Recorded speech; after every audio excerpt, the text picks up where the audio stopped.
नमस्कार, मैं हूं संजय शर्मा। आप देख रहे हैं 4 PM दिल्ली। भारतीय जनता पार्टी की लड़ाई आखिर सामने आने लगी। जैन जी के आंदोलन ने सब कुछ तहस नहस कर दिया। क्या गडकरी, अमित शाह और मोदी अब एक दूसरे को निपटाने में लग गए हैं? दैनिक भास्कर के राजनीतिक संपादक केपी मलिक से मैंने विस्तार से बातचीत की है। लेके चलता हूं सीधा उनके पास। 4 PM न्यूज नेटवर्क में बहुत बहुत स्वागत है आपका। हार्दिक अभिनंदन केपी मलिक साहब। मायावती का बयान क्या है? आप नीली शर्ट पहन के आए हैं आज, शुक्रिया। बहुत बहुत धन्यवाद संजय जी। मायावती जी का बयान ही नहीं आया। उन्होंने जो उनके ससुर इतने दिन में खुशामद वगैरह करके और दामाद को आगे बढ़ाने के लिए आए थे, उनको फिर मायावती जी ने दोबारा निकाल दिया है। जो ड्रामे उनके 2024 लोकसभा चुनाव में चल रहे थे, तो विधानसभा चुनाव से पहले फिर शुरू हो गए मैडम के। वो पता है कि मायावती जी क्या करेंगी। लेकिन मैं ये पूछ रहा हूँ कि ये आप जो है जैकेट इतनी मोटी पहन के बैठ गए हैं, क्या हिमालय पे यहाँ चले गए कि जहाँ मोदी जी अपनी साधना वगैरह करते हैं? ओहो, आप तो शायद ऑस्ट्रेलिया गए। सर वहाँ तो केदारनाथ गुफा में मैं इसलिए नहीं जा पाया कि 24 कैमरामैन नहीं मिल पा रहे मेरे को कि मैं वहाँ पे जाके साधना करूँ। 24 कैमरामैन मेरे आगे पीछे घूमे। लेकिन फिलहाल मैं सिडनी में हूँ। सिडनी में बहुत ठंडी ठंडी हवा चल रही है। तो जो आज ओहो, इस गर्मी के मौसम में मैं सिडनी में ये जैकेट पहन के बैठा हूँ। अभी बाहर घूम के आया, मजा आ गया। क्या साफ सुथरा शहर है। कल तो मैं वहाँ कितने अपना कैमरामैन ले गए आप? सर सिडनी में कितने ले? पर मैं और मेरा कैमरा खुद ही है सर। जस्ट संजय जो अरे तो चैनल है हमें भी ले मेरा। लेते, हम आपके कैमरामैन बन के चले जाते हैं तो अच्छा रहता हमारे लिए इस ये बहाने। बात सही है, ये बात सही है। मैं ढूंढूंगा सर, जी प्रधानमंत्री आए थे तो उनके संग कौन कौन थे, उनमें से किसी को पकड़ूंगा। जो मेरा चैनल है जस्ट संजय, अगर आप लोग यूट्यूब पे हैं तो यूट्यूब पे जस्ट संजय देखिएगा। उसमें मैं सिडनी की अपनी यात्रा के वृतांत देता रहूंगा। शुरुआत करता हूँ आज की चर्चा पे। प्रधानमंत्री जी ने बड़े बहुत अच्छे, बहुत विशाल हृदय के हैं प्रधानमंत्री जी। उनको लगा कि बच्चों को माफ कर देना चाहिए। लेकिन क्योंकि वो माफी जो है ना उनके खून में शामिल है। उन्होंने अपने उस विधूड़ी सांसद को, उस निर्लज्ज, उस दुष्ट नालायक सांसद को माफ कर दिया जिसने संसद के अंदर गालियां दी थी। एक समुदाय को उसने बहुत आपत्तिजनक बात की थी, उसको माफ कर दिया। उनने अपनी उस सांसद को माफ कर दिया जिसने गांधी जी को हत्यारा तक कह दिया था। ऐसे तमाम किस्से हैं जो बजरंग दल, विश्व हिंदू परिषद के लोग हैं जो गालियां देते हैं, जो मारपीट करते हैं, उन सबको प्रधानमंत्री जी माफ कर देते हैं। लेकिन इस बार की माफी कुछ अलग हो गई। प्रधानमंत्री जी की हवाइयां उड़ गई। इंस्टाग्राम पे आ गए प्रधानमंत्री जी। जैन जी ने दिखा दिया इस देश का जो विपक्ष नहीं कर पाया, सब लोग मिलकर नहीं कर पाए। मैं गालियों का पक्षधर नहीं हूं, लेकिन ये नई पीढ़ी जो है ना, ये बिना गालियों के बात भी नहीं करती है। ये बात भी स्वीकार करनी पड़ेगी। जैसे समय रैना के शो पे एक विवाद हुआ था जब पहली बार, तो एनडीटीवी के कार्यक्रम में मुझे बुलाया गया। सब समय रैना पे पिल गए थे कि बहुत निर्लज्ज है और इलाहाबादी ने माता पिता के लिए कहा, वो कहा। क्योंकि ऐसे मौके पे समाज की नैतिकता की सब बातें हमारे सिर पे चढ़ के बोलने लगती हैं। मैंने तब एक सवाल पूछा था कि समय रैना का शो देखने गया कौन था? हमारे और आपके बच्चे जो 2000 रुपए का टिकट लेके गए थे, ये जैन जी गए थे ना। हम अपने बच्चों को तो रोक नहीं पा रहे हैं क्योंकि उन्हें समय रैना की बातें बड़ी पसंद आती है और हम ज्ञान की नैतिकता की बात कर रहे हैं। तो प्रधानमंत्री जी को जैन जी की गाली तो दिखाई दी, लेकिन जैन जी का वो गुस्सा दिखाई नहीं दिया कि उन जैसे सैकड़ों बच्चे सुसाइड कर चुके नौकरियों के लिए। जैन जी का वो गुस्सा दिखाई नहीं दिया कि जो कतार में खड़ा पाता है, नौकरियां नहीं है, पेपर लीक हो जा रहे हैं। और बड़े मन से कहा कि हमने इनको माफ कर दिया। बड़े विनम्रता से कहना चाहता हूँ कि प्रधानमंत्री जी, अगर आप माफ नहीं करते, जिस तरह एक 15 साल की बच्ची का वीडियो बनवा के वायरल किया जा रहा है उसके माफीनामे को, अगर आप ऐसी गुंडागर्दी करते प्रधानमंत्री जी, यकीन मानिए 1 हफ्ते के अंदर आपका तख्ता पलट हो जाता। आपको ये नौजवान सिंहासन से हिला देते। ये रिपोर्ट भी है, ये इंटेलिजेंस की रिपोर्ट भी है। डोवाल साहब ने बता भी दिया कि अमित शाह को लेकर कितना गुस्सा है। यही कारण था कि अमित शाह गायब नजर आ रहे हैं, पार्लियामेंट में नहीं जा रहे हैं। प्रधानमंत्री मोदी के इस उदार हृदय पे आपका क्या मानना है मलिक साहब? संजय जी, देखिए सबकी नजर जो है वो कल सुबह 11 बजे पे है। पार्लियामेंट शुरू होगी। प्रधानमंत्री जी एक दिन पार्लियामेंट गए थे 20 तारीख को, तब से वो नदारद है लोकसभा से। उसके बाद हमें बहुत आश्चर्य नहीं है प्रधानमंत्री जी के सदन में आने पे। हमें आश्चर्य है जो उनके तथाकथित चाणक्य हैं, जिनको कहते थे बहुत बड़े रणनीतिकार हैं, वो भी गायब हो गए। तो ये जताता है कि कितने डरे हुए हैं दोनों पिलर। और अगर ये दोनों डरे हुए हैं तो तीसरा नंबर तो फिर वहां पे विद्वान सांसदों का आता है, विद्वान बोलने वालों का आता है, और उनकी सूची आपको पता ही है। आज भारतीय जनता पार्टी ऐसी लग रही है कि भारतीय जनता पार्टी में कोई कद्दावर, कोई दबंग, कोई पार्लियामेंट को बांधने वाला नेता दिखाई नहीं दे रहा है। इतनी बड़ी भारतीय जनता पार्टी में एक अच्छे वक्ता का टोटा पड़ा हुआ है, अकाल पड़ा हुआ है। क्या आप एक नजर में कह सकते हैं कि भारतीय जनता पार्टी के लिए अगर एक मंत्री, एक विधायक, एक एमपी कोई ऐसा खड़ा हो जाए जिस पर लोग चुपचाप होकर सुने, अरे भाई कुछ कहने, वाजपेयी जी पक्ष में रहे हो, विपक्ष में रहे हो, जब वो सदन में खड़े होते थे तो लोग शांत हो जाते थे। किसी सांसद की हिम्मत नहीं होती थी कि वो बोलने, उनको डिस्टर्ब करे और बोलने ना दे। ऐसा मैंने नहीं देखा। और उसके अलावा बाद में भी हमने बहुत सारे ऐसे सांसदों को, बहुत सारे ऐसे नेताओं को, भारतीय जनता पार्टी के लोगों को देखा है कि अगर वो बोलने खड़े हुए हैं तो उनकी हुटिंग नहीं होती। आज भारतीय जनता पार्टी में एक नेता ऐसा बता सकते हैं आप कि जो खड़ा हो बोलने के लिए, और चाहे वो कांग्रेस के सांसद हो, चाहे दूसरे विपक्षी सांसद हो, और चाहे वो निर्दलीय सांसद हो, पप्पू यादव जैसे, चंद्रशेखर जैसे, हनुमान जैसे, वो क्या इनको बोलने देंगे? संजय जी, ये स्थिति आ गई है कि एक निर्दलीय सांसद विरोध करता है पार्लियामेंट के प्रांगण में, उसका अपना तरीका है विरोध प्रदर्शन करने का, और यहाँ लोगों की जो है वो भावनाएं आहत हो जाती हैं। उसका भगवा कपड़ा पहन लेने से, उसका नाटक मंचन करने से तमाम सनातनों की जो है आस्था जो है वो धूमिल हो गई। और इनकी आस्था वहां धूमिल नहीं हो जो वहां डकैती चल रही थी राम मंदिर में। जब यहाँ पे लाठियां मार रही थी, उन लड़कियों को लाठी मार रहे थे, लाठी घुसेड़ रहे थे, कील की लाठियां मार रहे थे, उनके सिर में लठ मार रहे थे, तब इनकी भावनाएं आहत नहीं हुई। आज इनकी भावनाएं आहत हो गई हैं। वो तो इनसे पहले रील बना बना के डाल रहे हैं बच्चे जो विद्यार्थी हैं। पहले नीट पे बड़ी सारी चर्चाएं हो रही हैं। प्रधानमंत्री जी ने उनकी देखा देखी नीट पर फिल्में बना के डालना शुरू कर दिया है इंस्टाग्राम पे। प्रधानमंत्री को लग रहा मैं भी फ्रेंड की लिस्ट में शामिल हो गया, अब वो भी नन्हे मुन्ने बच्चे बन गए हैं, वो भी उनकी तरह बातें कर रहे हैं, उनकी तरह रील बना रहे हैं। और इनका आईटी सेल जो है, इनके जो लोग हैं, वो उसको लाखों करोड़ों दिखा दे रहा कि देखिए लाखों करोड़ों देखा। और हमारा सोशल मीडिया ऐसा बैन कर दिया है कि हमें 50 से ज्यादा नहीं देख रहे हैं। तो हमें अपने ऊपर लगता है यार हमारा 50 से ज्यादा नहीं जा रहा, क्या चेक करेंगे। तो पता चला हमारा बंद कर दिया इन्होंने, और वहां अपना पता चला कि सब फर्जीवाड़ा करके जहां 200 नहीं देख रहे थे वहां 2000 का टांगे घूम रहे। तो ये कब तक दिखावा चलेगा संजय जी? आप अगर कह रहे हैं कि पूरे देश में विरोध नहीं है, तो ये जैन जी कहां से निकल के आ रहे हैं? आश्चर्यजनक बात यह है कि भारतीय जनता पार्टी के नेताओं के बच्चे सड़क पे आ गए हैं, नेताओं के बच्चे उतर आए विरोध में। और ये तो कई सारे बच्चे, कई सारी लड़कियों की हिम्मत हम देख रहे हैं कि लड़कियां एकाएक जो है उम्र हो गई है और लड़कियां पीछे हटने को तैयार नहीं है। क्या आप कह सकते हैं कि उत्तर प्रदेश की या जो भारतीय जनता पार्टी के नेता की लड़की है उस पर दबाव नहीं आया होगा? घर का, उसके पिताजी का, उसके लोगों का, कितने लोगों का?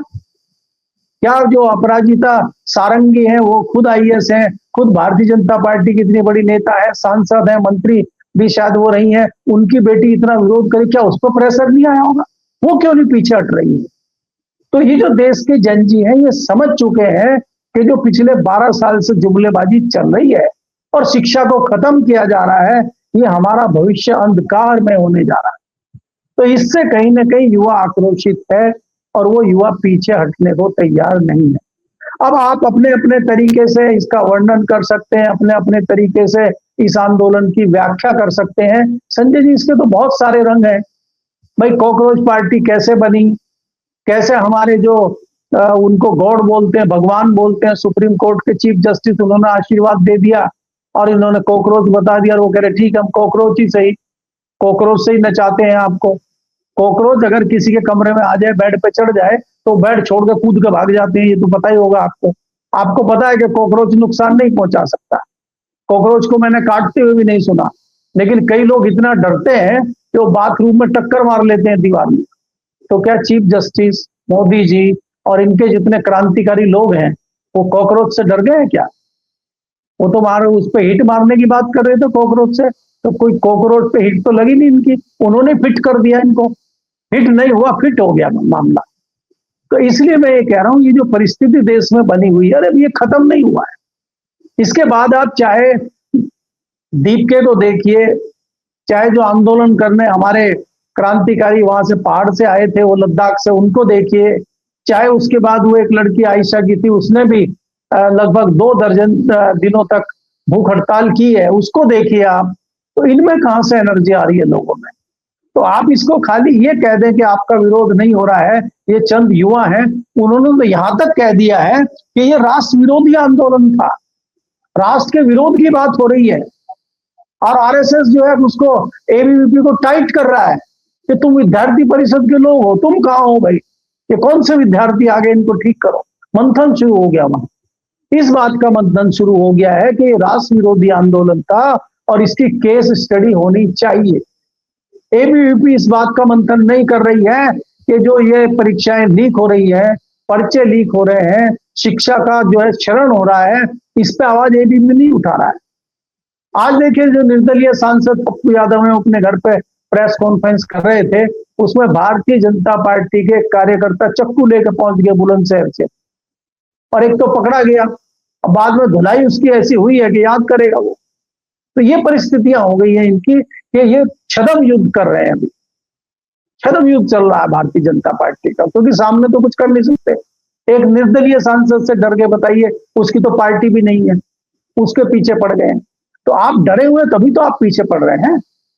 तो मैं अंत में आपको यही कहना चाह रहा हूं कि स्थिति इतनी खराब है, ये खाली भारतीय जनता पार्टी, ये खाली आरएसएस की बात नहीं है। मोदी, और मोदी जी को भी आप आज से जो है हम शुरू नया इनका नाम दें, हम नरेंद्र जी कहें इनको, क्योंकि मोदी जी बहुत फेमस हो गया है। अब जो नरेंद्र है वो सरेंडर करने की स्थिति में है, तो नरेंद्र का समय ठीक नहीं चल रहा है। और शाह का तो जो है पहली बार स्टार्ट हुआ है, क्योंकि वो तो पहली बार नदारद है, वो किस मुंह से जाए हाउस में, कैसे करें, इतना इंपॉर्टेंट इतना बढ़िया बिल पेश कर रहे हैं और खुद ही नदारद है। उन्हीं के मतलब के तो बिल आए हैं कई सारे, जो उन्होंने खुद किए थे कि भाई ये बिल लाना है, और देखिए कि वो बिल लाना था उनको, और वो बिल आ भी गया। उनका जूनियर मंत्री जो था उसने पढ़ भी दिया, और जनाब गायब है। कैसी विडंबना है इनके लिए जी। उधर राहुल गांधी भी जैन जी को लेके मजे ले रहे हैं। फ्रेंडशिप डे पे बोले मुझे उसका मतलब पता नहीं था, आजकल मैं जैन जी को समझ रहा हूँ, सीख रहा हूँ। प्रधानमंत्री का जो एंगल था कैमरे का इंस्टाग्राम का, उसकी बड़ी मीम बन रही है, बड़ी मजाक बन रही है। ये बुढ़ापे में प्रधानमंत्री जी की फजीयत करा कौन रहा है? कौन ऐसी टीम है जो प्रधानमंत्री के पीछे पड़ी है? उन्हीं की टीम की साहब, इस एंगल पे कर दो, इस एंगल पे कर दो, और लोगों की मीम बना बना के मजाक उड़ा। अब संजय जी देखिए, आप फिर वही शुरू करवाएंगे। मैंने तो 2 दिन पहले आर्टिकल लिखा है, पता नहीं आपने पढ़ा है कि नहीं पढ़ा है। मैंने तो कहा था कि राजा नंगा है, राजा नंगा है। कौन कहे राजा नंगा है? तो एक किसान के बच्चे ने कह दिया राजा नंगा है। तो ये जो आपने पूछा है कि प्रधानमंत्री की बेकदरी कौन करा रहा है, प्रधानमंत्री को ऐसी सलाह कौन दे रहा है, वो सब दरबारी हैं। आप मीडिया दरबारी को नहीं देख रहे, उनके सलाहकार दरबारियों को नहीं देख रहे आप। मैं आपको बार बार जुमला सुनाता हूं कि राजा ने कहा ये रात है, और रानी ने कहा ये रात है, और सब ने कहा ये रात है, और ये सुबह सुबह की बात है। हाँ, वो तो यहाँ तो वही चल रहा है। वो लाइनें इस तरह थी, राजा ने कहा रात है, रानी ने कहा रात है, मंत्री ने कहा रात है, संतरी ने कहा रात है, ये सुबह सुबह की बात है। आदम गोडवी साहब की बात सही है कि राजा ने जो कह दिया, सब दरबारी सब जय जयकार आ रहे साहब। आप इंस्टाग्राम पे आके आपने तो गजब कर दिया महाराज विश्व गुरु जी। लेकिन विश्व गुरु जी को समझ में नहीं आ रहा, कोई बताने वाला ही नहीं है कि भाई बड़ी फजीयत हो रही है, देश में माहौल बदल गया है। संजय जी, मैं इसीलिए बात को कह रहा हूं ना आपको। देखिए, जो पुरानी कहावत एक और है कि निंदक निकट रखिए, वो वाली कहावत है कि निंदक को अपने पास रखिए, निंदा करने वाले हम जैसों को रखिए। हाँ आंगन कुटी छवाए जी। अब मैं संजय जी, कई बार हम लोग सोचते हैं और बाद में पता चलता है, कई बार संजय जी ऐसा हुआ है कि मनमोहन जी को क्या क्या, हम जैसे लोगों ने भी क्या क्या आपत्तिजनक टिप्पणी उनके ऊपर नहीं की। हमने कहा कोल घोटाला हो रहा है, आपके नेतृत्व में हो रहा है, तो आप भी कहीं ना कहीं दोषी हैं। और वो आदमी मुस्कुरा कर रह जाता था संजय जी। कई बार तो हमने, जैसे वो गाड़ी में बैठ रहे हैं, पार्लियामेंट में टकराट हो जाती थी, या कई बार विज्ञान भवन में प्रेस कॉन्फ्रेंस उन्होंने प्रधानमंत्री रहते हुए करी, इतना कम बोलते थे, इतना मीठा बोलते थे, कभी उनको गुस्सा होते हुए हमने नहीं देखा। और आप देखिए, ये भी दुर्भाग्य ही है कि वो उनके मरने के बाद उनको पाक साफ दिया गया, कोर्ट ने कहा कि कोई नहीं। तो ये षड्यंत्र जो था इनका, कि ये कोल घोटाला, ये फलाना घोटाला, वो सब षड्यंत्र खुल के आ गया है। और अब पता लग गया है कि वो षड्यंत्र किसने रचा था, क्यों रचा था।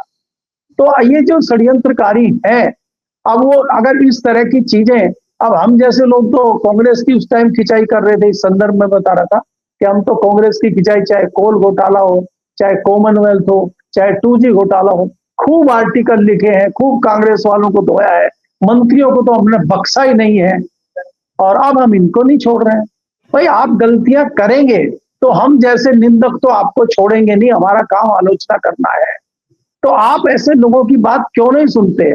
मतलब अगर आपको मौका मिलता है, हमारा चैनल बंद कर दो, हमारा ट्विटर बंद कर दो, आप ये नहीं पूछ रहे कि भाई आपके पास क्या है, क्यों कहना चाह रहे हैं, आपके पास क्या चीज है, हमें बताइए ना, आप आइडिया दीजिए ना हमें, हम उसको ठीक करें। पुराने नेता भी तो ऐसे थे, अगर हमने कोई स्टोरी लिख दी, हम कोई चीज कह रहे हैं, तो पुराने नेता बुलाते थे कि भाई आपने स्टोरी लिख दी, मुझे तो मौका दो, कम से कम मुझे तो बताओ, मैं उस समस्या को ठीक करूं। हमने कहा कर दीजिए। तो ये ऐसे नेता भारतीय जनता पार्टी में क्यों नहीं है? मोदी जी के पास अगर कोई इस तरह की जानकारी लेके पहुंचता है तो वो घर तक नहीं पहुंचता, उसी की गिरफ्तारी हो जाती है, उसी का मुंह बंद हो जाता है। ये क्या चल रहा है देश में? और इससे ये तो अब अंधभक्तों की आंखें खुली हैं जब राम मंदिर में डकैती शुरू हो गई है। अभी तक तो आप रोड की डकैती की बात करते थे, ठेकों की डकैती की बात करते थे, हर ठेके पट्टे की डकैती की बात करते थे, चोरी चकारी की बात आप करते थे। अब तो राम मंदिर में ही चोरी हो गई। भारतीय जनता पार्टी का जो सबसे बड़ा सपना था, भारतीय जनता पार्टी का जो सबसे बड़ा प्रोजेक्ट था, भारतीय जनता पार्टी का जो सबसे बड़ा टारगेट था, भारतीय जनता पार्टी का जो सबसे बड़ा टूल था, भारतीय जनता पार्टी का जो 3.5 दशक 4 दशकों से सरकार बनाने में, पार्टी खड़ी करने में जो सबसे सहायक था, राम मंदिर ही लूट लिया। मतलब अपने घर में डकैती डाल ली। तो ऐसे लोग बड़े खतरनाक होते हैं संजय जी, जो अपने घर में ही डकैती डाल लें। दूसरों के घर में डकैती डालने एक बार फिर भी चलता है, लेकिन जो अपने ही घरों में डकैती डाल रहे हैं, और भिन्न भिन्न डकैतियां भारतीय जनता पार्टी के लोगों को अगर आप आंखें बंद करके सोचने लग जाओगे, उसमें कई विद्वान लोग भी हैं जो उन्होंने अपने घर में ही डकैती डाल ली। और खाली पैसे वाली डकैती नहीं, कई लोग चरित्र की डकैती भी डाल लेते हैं। तो अब आप समझ गए होंगे कि सारा किसकी ओर है। तो ये ऐसे डकैत हैं जो अपने घरों में ही डकैती डाल रहे हैं, बाकी का नंबर तो बाद में आता है। जी, बड़ी समस्या है कि अभी राम मंदिर चंदा चोरी की चर्चा खत्म नहीं हुई थी कि राज ठाकरे ने आरोप लगा दिया कि सिद्धि विनायक मंदिर में भी करोड़ों रुपए की चंदा चोरी हुई है। ये मंदिरों की चंदा चोरी सामने आ रही है, संघ भी सख्ते में है। कहाँ तो संघ कोशिश कर रहा था कि सारे मंदिरों पे आरएसएस का कब्जा हो जाए, और कहाँ मंदिरों की चंदा चोरी में चंपत राय से लेकर और बाकी जगह पे संघ भी कटघरे में आ रहा है। क्या माना जाए कि संघ भी पैसे के लिए, एक 5 स्टार जो बिल्डिंग बनी है संघ की पूरे देश में, जो मोहन भागवत बीबी ब्लैक कैट कमांडो के संग चलने लगे हैं, संघ का भी मूल चरित्र बदल दिया है क्या अब इस पैसे ने, इस ताकत ने? और मोदी जी ने कहा है कि तुम भी हमारे जैसे हो जाओ। नहीं संजय जी, अगर आप देखिए, अगर ये चीज नहीं होती तो आरएसएस जिस प्रकार से अभी खुल के आया है और इस आंदोलन को राष्ट्र विरोधी बता रहा है, और एबीपी को कह रहा है कि भाई इसको देखो, और ये कह रहा है कि इसकी स्टडी करनी चाहिए, तो इतना खुल के तो भारतीय जनता पार्टी भी नहीं आई जितना संघ आ रहा है। तो कहीं ना कहीं संघ का लेना देना है, क्योंकि संघ भी तो मलाई पेल रहा है। संजय जी, चोरी सिद्धि विनायक मंदिर या राम मंदिर में नहीं हुई है। मैं तो आर्टिकल लिखा है 2 महीने पहले, केदारनाथ बद्रीनाथ धाम में डकैती चल रही है, वैष्णो देवी में डकैती चल रही है। वैष्णो देवी में कई टन चांदी जो इकट्ठी हो रखी थी, जब उस चांदी का संज्ञान लिया गया तो पता चला वो असली चांदी की जगह नकली चांदी रख दी गई है, टनों। कोई क्विंटल की बात नहीं, टनों। अब मैं एग्जैक्ट तो नहीं बता सकता कि कितने टन की बात थी। वहां चांदी जब पकड़ी गई और देखा गया, वो सब चांदी नकली निकली। तो यहां तक चल रहा है मामला। अब ये तो ये है कि जहां जहां आप देखते जाएंगे वहीं वहीं दीमक मिलती जाएगी आपको। कहां कहां संज्ञान लेंगे आप? कौन कौन सी रोड धस रही है, कौन कौन से पुल टूट रहे हैं, कौन कौन सी बिल्डिंगें गिर रही है। अब आप कहां कहां देखेंगे? आप मंदिरों को देखेंगे, आप शिक्षा को देखेंगे, आप मंत्रालय को देखेंगे, आप रोड को देखेंगे, आप ट्रेन को देखेंगे, आप पेट्रोल को देखेंगे, आप किस किस को देखेंगे? अभी तो जो योजनाएं चल रही हैं केंद्र सरकार की, उनमें कितने बड़े बड़े घोटाले हैं, वो तो सामने आ ही नहीं रहे हैं अभी। वो तो सब छुपे हुए हैं, धीरे धीरे आ रहे हैं। आप ये देखिए, ये जितनी जानकारियां निकल के सरकार की राहुल गांधी तक पहुंच रही हैं, ये कहां से आ रही है संजय जी? तो कुछ जो अंधभक्त थे, उनका मोह जो है, उनका मोह अब हट गया है, उनका मोह चला गया, उनका मोह छूट गया है। इसलिए वो धीरे धीरे अब जो है जानकारी लीक करने लगे, तो उनकी संख्या में धीरे धीरे बढ़ोतरी हो रही है। सरकार के बहुत सारे अधिक मेरे जैसे व्यक्ति को, मेरे जैसे अदने से व्यक्ति को संजय जी कई फोन आते हैं, जो मंत्रालय में अधिकारी हैं, कई सारे दूसरे बड़े सरकारी संस्थानों में अधिकारी हैं, वो बताते हैं चीजें, डरते हैं, फोन पे नहीं बताते, बुलाते हैं या कहते हैं आप जरा उस पर फेस टाइम पे बात करिए या इंस्टाग्राम पे करिए या दूसरा जो है उस पर क्या है, कई सारी ऐप है, उस पर बात करिए आप।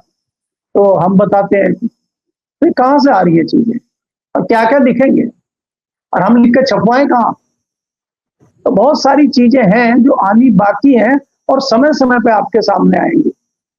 अब आप ये देखें जिस तरह से डील अमेरिका के साथ चल रही है, किसान बहुत आहत हैं, किसान डरे हुए हैं कि कहीं ऐसा किसान, मेरे पास 4 किसानों के फोन संजय जी आए, उन्होंने ये कहा कि अब हमें खतरा ये हो गया है कि कहीं जो अमेरिका के साथ डील होने वाली थी, कहीं ये चुपचाप डील ना कर ले। हम क्या फाड़ लेंगे इनका? अगर कोई अमेरिका से लोग आए और चुपचाप इन्होंने डील साइन कर ली तो क्या होगा? इस तरह की आशंकाएं भी जाहिर की जा रही हैं, क्योंकि अगर आप किसानों के मामले में देखेंगे, हर चीज किसानों को नकली मिल रही है। उनको खाद नकली मिल रही है, उनको बीज नकली मिल रहा है, उनको पेस्टिसाइड नकली मिल रहा है, उनको बिजली की सब्सिडी दी जा रही है और कागजों में हेरा फेरी हो जा रही है। हमने कहा आप इनको क्यों सब्सिडी दे रहे हैं? प्रधानमंत्री मोदी जी ने घोषणा की है, अभी अश्विनी वैष्णव बता रहे थे मीडिया को बड़े चौड़े होकर, अरे भाई किसानों का उद्धार हो जाएगा, 6,000 रुपया की जो प्रधानमंत्री सम्मान निधि मिलती है वो 2031 तक बढ़ा दी गई। इन किसानों को भीख नहीं चाहिए प्रधानमंत्री की, इनको एमएसपी चाहिए, इनको इनकी फसल के वाजिब दाम चाहिए, ये भीख नहीं चाहिए इनको।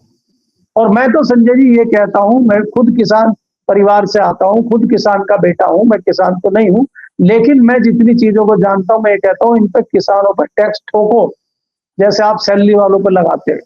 ये देंगे किसान टैक्स, अरे किसान को पहले टैक्स के लायक तो बनाओ। आप लो ना उससे, क्यों एहसान, क्यों आप उसके ऊपर इनकम टैक्स माफ करके उस पर एहसान टेक रहे हो? उसमें उसमें जो टैक्स देने लायक किसान है भारत में, मुश्किल 6 से 10% होंगे। 90% छोटी जोत के किसान हैं, वो साल भर में 2 लाख रुपए कमाते नहीं है, कहां से टैक्स देंगे? वो आपको पता है कि वो टैक्स दे ही नहीं पाएंगे। तो ये आसान करने के लिए आप और बड़े लोगों को फायदा देने के लिए जो बड़े काश्तकार बन गए हैं, अब वो भाई अमिताभ बच्चन भी किसान बने घूम रहे हैं, दूसरे लोग भी किसान बने घूम रहे हैं, और वो एग्रीकल्चर लैंड के नाम पे वो टैक्स फ्री है उधर। तो आप लगाइए, हम तो कहते हैं, हम तो मांग करते हैं कि आप किसानों पे इनकम टैक्स लगाइए और उनसे टैक्स वसूलिए, लेकिन उनकी फसलों के वाजिब दाम दे दीजिए, एमएसपी लागू कर दीजिए, और तमाम सारी सब्सिडी और ये जो आप भीख दे रहे हो 6,000 की साल में 6,000, बताइए एक साल में 6,000, और एहसान जता रहे हो किसान को भीख देके, इसको तत्काल बंद किया जाना चाहिए।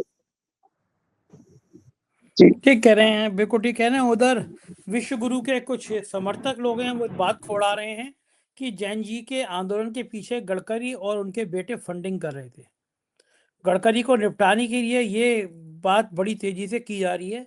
तो गडकरी क्या शांत बैठेंगे, या गडकरी अब जो जीवन का सबसे महत्वपूर्ण दांव है वो चलने की तैयारी में है? और गडकरी जी ने सोच लिया है कि करो या मरो, कुछ खेल बीजेपी में कर सकते हैं गडकरी? संजय जी, देखिए मुझे जैसा लगता है कि गडकरी ये जरूर अंदर कुछ कर रहे होंगे, लेकिन गडकरी जी को यहाँ पे ऐसी कोई चीज हमें दिखाई नहीं देती। इन्हीं के लोग हैं जो इस मुद्दे को डाइवर्ट करना चाहते हैं। देखिए, अगर ये चीज होती है तो तत्काल ये मुद्दे बदल जाएंगे, तत्काल सारी चीजें बदल जाएंगी। और जो अभी डिमांड चल रही है कि अमित शाह इस्तीफा दें, कई लोगों ने कहना शुरू कर दिया मोदी इस्तीफा दें, तो वो चीज डाइवर्ट हो जाएगी कि गडकरी इस्तीफा दे पे मामला डाइवर्ट हो जाएगा। तो ये इन्हीं के लोगों के द्वारा चलाई हुई खबर है। एक गोदी मीडिया के पत्रकार हैं, उन्होंने ये ट्वीट किया था, मेरे ख्याल से परसों 4 बजे उन्होंने ये ट्वीट किया था, और सब समझ गए कि ये जानबूझकर ट्वीट किया गया है, क्योंकि ये इतने बड़े पत्रकार हैं, सब जानते हैं उनको, तो इसलिए उस पर बहुत सारे लोगों ने संज्ञान नहीं लिया। कुछ लोगों ने जल्दबाजी में उस पर संज्ञान लेने की कोशिश की है, लेकिन वो मामला इतना चला नहीं है और मुझे इस तरह का विश्वास नहीं है। और ये भारतीय जनता पार्टी हो या गोदी मीडिया हो या इनका आईटी सेल हो या गुजरात गैंग हो, ये इनकी पुरानी रणनीति है कि मामले को डाइवर्ट करने के लिए इस तरह की सुर्खियां छोड़ दी जाए। तो मुझे नहीं लगता कि इस मामले में कोई बहुत बड़ी सच्चाई है, लेकिन इसमें भी कोई दो राय नहीं है कि गडकरी चाहते हैं ये कल निपटते आज निपटे। ये इच्छा जरूर है उनकी, लेकिन वो इस तरह का कोई कृत्य नहीं करेंगे कि जिसमें वो फंस जाए। जी, बहुत बहुत शुक्रिया मलिक साहब, आपने इतनी बातचीत की, थैंक यू। ये तो केपी मलिक जी, पूरी बातचीत आपने सुनी। ये बात ठीक है, बिल्कुल 100% ठीक है कि जिस तरह से जैन जी को भड़काया गया, पेपर लीक कराए गए, नौकरियों में बेईमानी की, उससे देश के नौजवानों में गुस्सा आना स्वाभाविक है। जिस तरह से मासूम लोगों को डराया जा रहा है, पुलिस डरा रही है कि तुमने प्रधानमंत्री के लिए ये कह दिया वो कह दिया, उससे गुस्सा बढ़ रहा है। क्या भारतीय जनता पार्टी अब तक के सबसे भारी फजीयत का सामना करने जा रही है? ये बातचीत कैसी लगी बताइएगा जरूर, मुझे आपकी राय का इंतजार रहेगा। शुक्रिया, थैंक यू।